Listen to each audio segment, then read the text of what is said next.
हम गुंजन चौधरी मैथिली गुंजन चैनल पर समस्त मिथिलावासी के प्रणाम करै छी। आइ हम एकटा भगवती के गीत लऽ कऽ उपस्थित छी।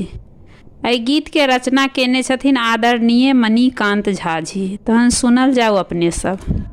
चरणामृत पीबी माथ लेब निर्मल गे, दर्शन द माई तो कऽ दे नेहाल गे।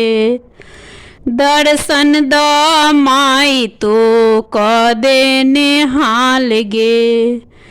गंगा क माटी आनी चिन्हबार नीपब, घर आंगन सगरे हम गंगा जल छीटब। अचरी टंगाएब खूब लाल लाल गे, दर्शन द माई तो कऽ दे नेहाल गे। दर्शन द माई तो कऽ दे नेहाल गे। अगर गूगुल धूप दीप जराएब, मधु मिष्टानक भोग लगाएब। अगर गूगुल धूप दीप जराएब, मधुर मिष्टानक भोग लगाएब।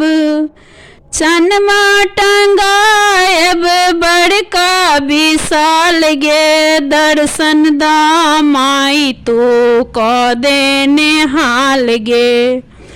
दर्शन द माई तो कऽ दे नेहाल गे। सुनै छी अबला के लै छहिन कोरा, निर्धन भिखारी के भरै जाइ झोरा। सुनै छी अबला के लै छहिन कोरा, निर्धन भिखारी के भरी जाइ झोरा। मणिकांत चरण से भी भेल माला माल गे, दर्शन द माई तो कऽ दे नेहाल गे।